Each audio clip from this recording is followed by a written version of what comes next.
మైసమ్మ తల్లి జ్యోతిష్యాలయం. మీరు సమస్యలతో బాధపడుతున్నారా?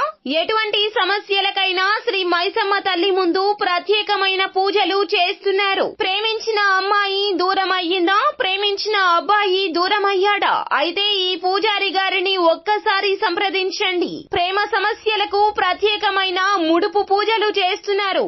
గడియలలో పరిష్కారం చేస్తున్నారు. భార్యాభర్తల సమస్యలు, డబ్బు సమస్యలు, వ్యాపారంలో నష్టం రావడం, అనుకున్న పనులు కాకపోవడం, ఎటువంటి సమస్యలకైనా శ్రీ మైసమ్మ తల్లి పూజారి గారిని సంప్రదించండి. ప్రత్యేకమైన పూజలు చేసి దూరంలో ఉన్న వారికి ఫోన్ ద్వారా పరిష్కారం చెబుతున్నారు. Phone number 9515466718. హాయ్ ఫ్రెండ్స్, అందరికీ నమస్కారం అండి. మరొక 2 రోజుల్లో కుంభరాశి వారి జాతకులు మీ నట్టింట మరణ మృదంగం మోగబోతుంది. ఘోరం జరగబోతుంది. వీరిని తప్పక రక్షించుకోండి. లేకుంటే గనక మానసికంగా మీరు చాలా కృంగిపోతారు. ఈ యొక్క సమస్య మిమ్మల్ని ఎంతగానో వేధిస్తుంది. మీ కాళ్ల కింద భూమి కంపించిపోతుంది. పరిస్థితి అంతలా దిగజారిపోతుంది. ముందుగానే మీరు జాగ్రత్త పడండి.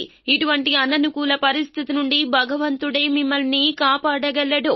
ఈ దేవత ఆరాధన చేయండి. ఈ పరిహారాలు పాటించండి. ముందుగా ఈ వీడియోని పూర్తిగా చూస్తే గనక మీకు అన్ని వివరాలు అర్థమవుతాయి. వీడియో గనక మీకు నచ్చినట్లయితే గనక లైక్ చేయండి. మీ లైక్ మాకు ఎంతో సపోర్ట్ అండ్ ఎంకరేజ్మెంట్ గా ఉంటుంది. ఇక ఆలస్యం అనేదే లేకుండా మనము వీడియోలోకి వచ్చేద్దాము.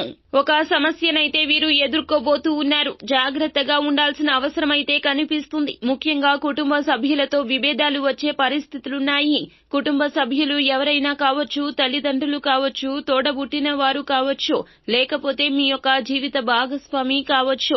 ఇలా ఎవరైనా సరే వారితో తగాదాలు తలెత్తే అవకాశాలున్నాయి. గొడవ చిన్నగా మొదలవుతుంది. చిలికి చిలికి గాలివానగా మారుతుంది. మానసిక ప్రశాంతత లేకుండా చేస్తుంది. మనసులో అలజడి మొదలు అవుతుంది. ఈ విధమైన ప్రమాదం కలుగుతుంది.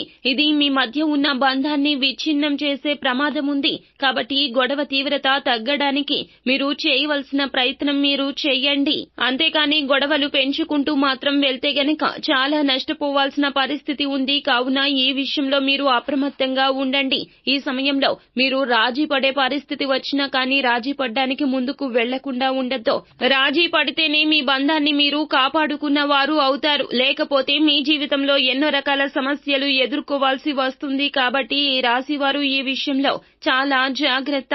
అలాగే మీరు వీరిని రక్షించుకోవాల్సిన పరిస్థితి కూడా కనిపిస్తుంది. ఆ వ్యక్తులు ఎవరు అంటే గనక అది మీ తల్లిదండ్రులు కావచ్చు, లేకపోతే గ్రాండ్ పేరెంట్స్ కావచ్చు. ఇలా ఎవరైనా సరే కానీ 70 ఏళ్లు పైబడిన వారు మీ స్వగృహంలో ఉంటే గనక వారి పట్ల జాగ్రత్త వహించండి. ఎందుకంటే సమస్య తీవ్రత చిన్నగా మొదలవుతుంది. వారి యొక్క అనారోగ్య సమస్య కావచ్చు, మానసిక సమస్య కావచ్చు, మీకు చెప్పడానికి జంకుతూ ఉండవచ్చును. మీరే వారి వద్దకు వెళ్ళండి. ప్రేమపూర్వకంగా అడిగి తెలుసుకోండి. సమస్య చిన్నది అయినా కూడా ఆదిలోనే తుంచే ప్రయత్నం చేయండి. కాబట్టి మీరు వారిని కాపాడుకోవడానికి ఈ జాగ్రత్తలు తప్పక తీసుకోండి. సమస్య తీవ్రత చిన్నగా ఉన్నప్పుడు నియంత్రిస్తే గనక, మీ వంతు ప్రయత్నం మీరు చేస్తే గనక తీవ్రత పెరగకుండా జాగ్రత్త పడిన వారు అవుతారు. అప్పుడే మీ జీవితంలో ఎటువంటి పరిస్థితులు వచ్చినా కానీ వాటిని ఎదుర్కొనే మనోధైర్యం కూడా మీకు కలుగుతుంది. బంధాలు విచ్ఛిన్నం కాకుండా కాపాడుకోగలుగుతారు. ఎందుకంటే బంధాలకు మించినవి ప్రపంచంలో ఏమీయూ లేవండి. డబ్బు కంటే ప్రధానమైనవి బంధాలు. కాబట్టి ఎప్పుడూ కూడా బంధాలు విచ్ఛిన్నం కాకుండా చూసుకోవాల్సిన బాధ్యత మీపైనే ఉంటుంది. మీ యొక్క సంతానం విషయంలో శ్రద్ధ వహించండి. వారి యొక్క పొరపాట్లను మీరు భూతద్దంలో చేసి చూడవద్దు. వారికి చక్కగా నచ్చచెప్పే ప్రయత్నం చేయండి. వారికి అర్థం కానివి అర్థం చేసే ప్రయత్నం చేయండి. కుటుంబానికి సమయాన్ని కేటాయించండి. పని ఒత్తిడి ఎంత ఉన్నా కూడాను కుటుంబంతో మీరు కనీసం ఒక రోజులో 1 గంట సేపైనా సమయాన్ని కేటాయించండి. వారి యొక్క సమస్యలు తెలుసుకునే ప్రయత్నం చేయండి. వారి తప్పులను సరిదిద్దే ప్రయత్నం చేయండి. అప్పుడే మీ ఇంట్లో ఘోరం జరగకుండా మీరు నిలువరించిన వారు అవుతారు. లేదంటే సమస్యల తీవ్రతకు భయపడిపోయి లేదా అనారోగ్య సమస్యలతో వారు కృంగిపోయి మీ ఇంట మరణం కూడా సంభవించవచ్చును. మరణ మృదంగం మోగుతుంది.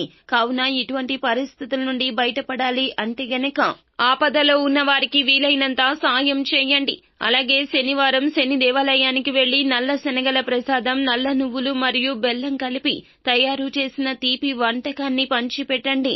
ఈ విధంగా చేస్తే శుభ ఫలితాలు పొందుకుంటారు. గోమాత సేవలో కొంత సమయం గడపండి. ఎప్పుడూ కూడా గోమాత సంరక్షణ కోసం మీ శక్త్యానుసారం ఆర్థిక సాయాన్ని చేయండి. ప్రతిరోజు లేదా శుక్రవారం లేదా అమావాస్య తిథుల్లో మహాలక్ష్మి మంత్రాలను, స్తోత్రాలను కూడా పఠించండి.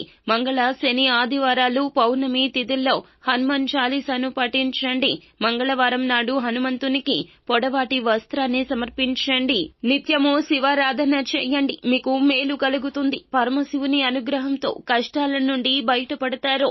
అంతా మంచి జరుగుతుంది. శుభం భూయాత్. సో ఫ్రెండ్స్, చూశారు కదా, ఈ వీడియో గనక మీకు నచ్చినట్లయితే గనక లైక్ చేయండి. మరిన్ని వీడియోస్ కోసం మా ఛానల్ ని సబ్స్క్రైబ్ చేసుకుని ఫాలో అవ్వండి. Thank you.